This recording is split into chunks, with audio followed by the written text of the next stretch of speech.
Sorry about that. The computer, the program just crashed. Alright, so remember the example we looked at a tens and units, not so. So that is where I'm getting 10x plus y. Just coming back to that, we just check if x plus x is equal to. It's right. Okay. So here again, we are told that the tens digit, which is x, of a two-digit number is 2 more than the units digit. So that's how I get x is equal to y plus 2. It's the same as x minus y is equal to 2. Or the difference between the two is 1. Or x minus 2 is equal to 1. There we go, yes. We're still getting there. I'm just writing down so long. Okay. So if the digits are reversed, so if I reverse these digits, then what do we have? 10y plus x. Not so. If the digits are reversed, the sum of the two numbers is, if I add these two numbers, the answer is going to be 176. So in other words, it's going to be 10x plus y plus 10y plus x is equal to 176. Okay. What are the two numbers? So when we start by saying let the tens digit equal x. Then the units digit equal 1. Can you see that? So in other words, now we have 10x plus y plus 10y plus x is equal to 176. And of course that is the second equation. You guys understand? So what I'm going to do is, I'm going to simplify this a bit. Okay? So 10x plus x is 11x plus 11y is equal to 176. See, 176 is divisible by 11. So you say 176 divided by 11, 16. What does that mean to say? That means to say that x plus y is equal to 16. And this is our equation 1. Huh? Now we're going to go into equation 2. Equation 2 is coming from this here. So what I'm going to do is I'm going to get it in the same format. So I'm going to bring the y over. So it becomes x minus y is equal to 2. And this is equation 2. X minus y is equal to. Do I need to multiply these lines by anything? No. Why? Because when I add it, I'll get straight eliminating one of the variables. So that's gone. So x plus x is 2x is equal to 18. X is then equal to? No. Okay. So since we got the value of x, what do we do now? We substitute that back into one of the other equations. We go equation 2. So 9 minus y is equal to 2. Take it over. Negative y is equal to negative 7. Y is equal to 7. Coming back to the question says what are the two numbers? So what are the two numbers? Therefore, the first number is going to be 10 times 9 is 90 plus 7, which is 97. And the other one is going to be 70 plus 9. It's going to be 70. And we add those two together, I get 176, which I have there. And if I subtract 7 and 9, I get 2. You see that? So it works. Alright, you guys want to go through it again? We're running out of time.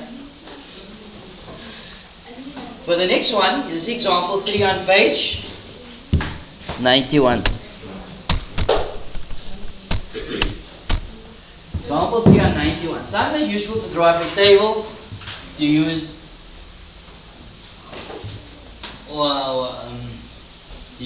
unknown relationships between quantities to complete it. So this comes back to the distance, speed, time question.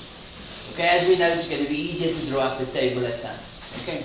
Also, with regards to example 2, there's another method used to explain this. If you want, you can go have a look at that method that was applied.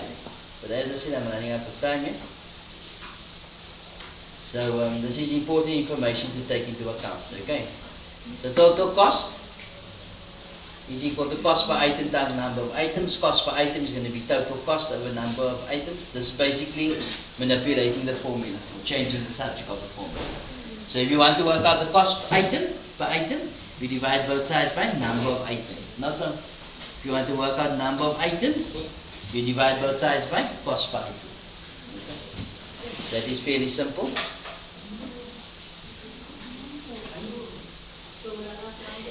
So now we are on example 3, and example 3 is on page 90. Okay.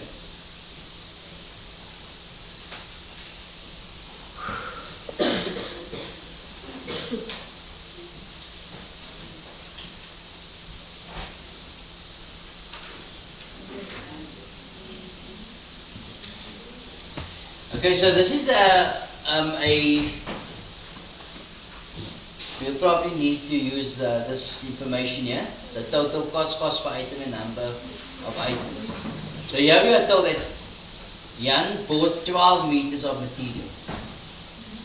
Some meters has a slight flow in it and was sold to Jan for 70 rand per meter instead of the normal price of 80 rand per meter.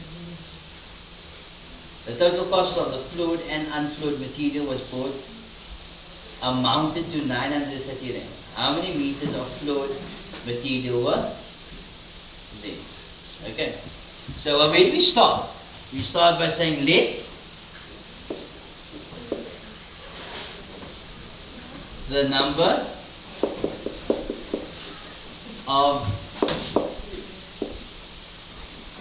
flowed material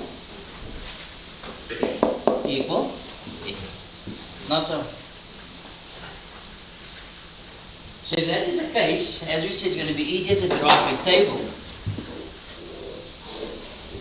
So remember, we have two categories. Okay? We have flowed material and we have unflowed material or normal. Okay?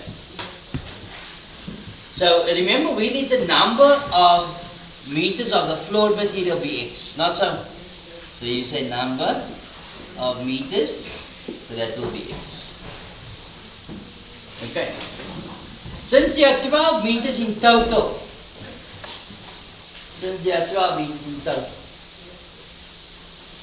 so how many meters of normal fabric will there be? You know what's fabric, no? Material. So if there were 1 meter of flowed material, how many meters of unflowed material would it be? How do you get that? 12 minus 1. So if there were 8 meters of flowed material, you know what the flow is, no? It's there's a something explain flow? There's something wrong with it. Okay? Flow is something wrong with it. You guys are looking confused. Right. So if there is 2 meters of flowed material, how many is unflowed? 10. If there's 12 meters of flowed material, how many is unflowed material? 0. How do you get that? Say 12 minus the number of flowed material. That's all. So the normal would then be 12 minus x. Okay. Then you got price per meter. Price per meter. So how much is the flowed material per meter? 70 rand. And the unflowed? 80 rand. Okay, you guys understand? So total cost in rands. Total cost in rands. So if there are 1 meter of flowed material, then how much do we pay for the flowed material only? 70 rand. Not so. If there's 5 meters of flowed material at 70 rand? 350. Why? Because we multiply the number of meters times the price per meter. Not so. So if this is X, then and that is 70, then the total cost 70X. You all agree with that? So the normal material is then going to be, the total cost is going to be 80 times 12 minus 8. You guys understand? Now coming back to what was given here, that the total cost for floored and unfloored material amounted to 980 rand. Was it 980? No? 930. What does that mean? That means to say I must add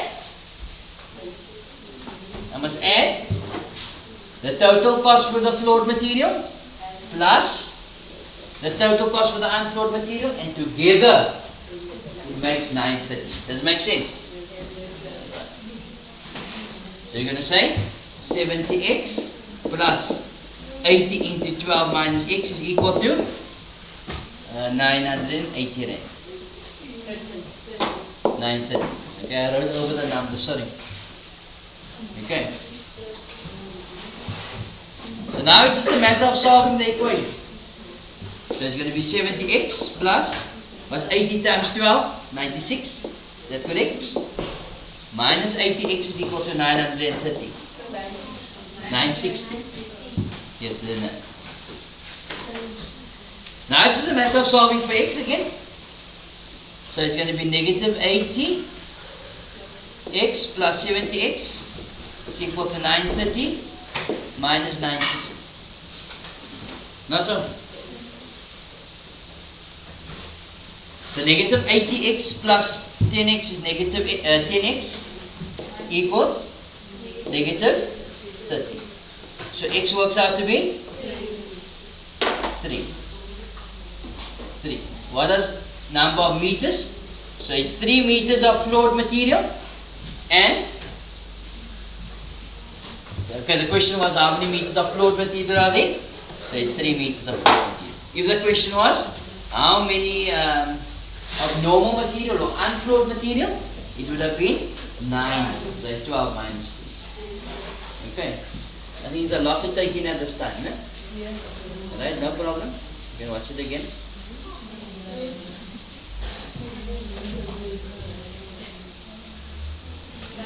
People, this is 5 marks in the exam, no? Normally.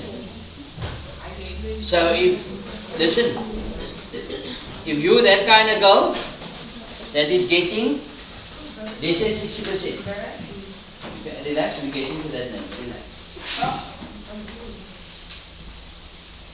The nice filter already.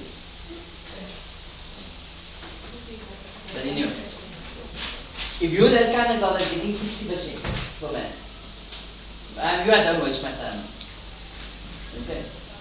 But why? Because why these sums that you can rather boost your 60% with, rather get more than 60% than spending 2-3 hours. But if you're a child that's getting over 60%, okay, and you're trying to get that 8, then you must know. Okay. Or you're getting that 70 and 80 already, then spend time. Does it make sense? Yes.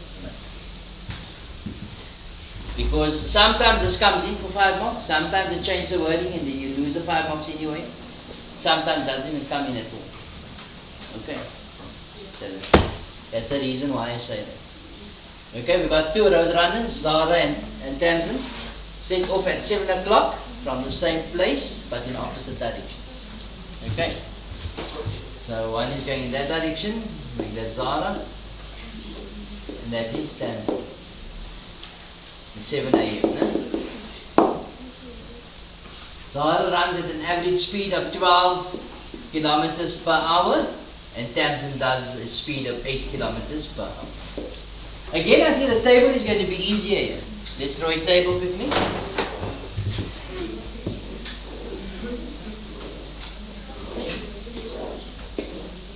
Okay, we got Zara, Tamsin, right. So here we're talking about the speed, distance, time. Okay? So Zara does a speed of 12 kilometers per hour. Tamsin does 8 kilometers per hour. Okay. At what time will they be 90 kilometers apart? 90 kilometers apart. Sorry? So we say late.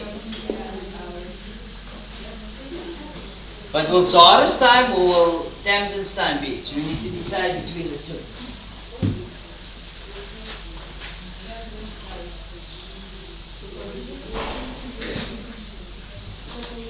Okay, so the time, again coming back to this diagram, so you got distance, speed and time. Okay. So what would Tamsin's time be? 8 over x. Not so. This is 8 over x. Is that time? And Zara, now, sorry. That is wrong. They're 90 kilometers apart.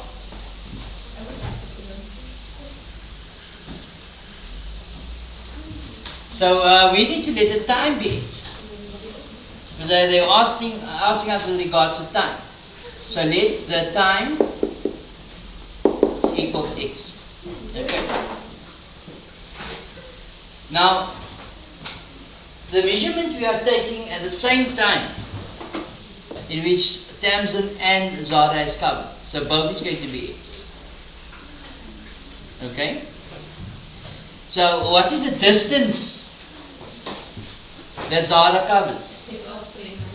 So how do you work out distance? S times t, which is 12x. And the distance Tamsin covers after the x amount of time? 8x. Okay, you guys understand? Alright. Coming back to the question says, at what time will they be 90 kilometers apart? So that means to say, whatever Zara's distance covered, which is 12x, plus the distance that Tamsin is covered, which is 8x, together it must be 90 kilometers apart. You guys understand? So let's go with that. Simply going to be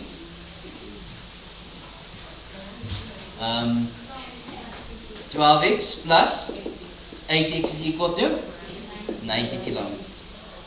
Just add that, what do we get? 20x is equal to 90. X works out to be 4.5. 4.5 what? Hours. Okay.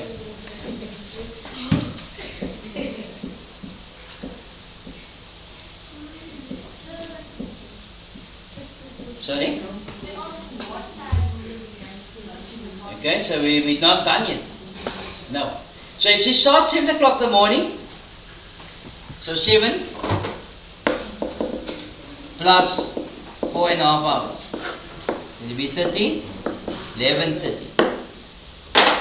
So 11 o'clock, 11 past 11, they will be 90 kilometers apart. Okay. For that you should be able to do exercise 4.10. Okay.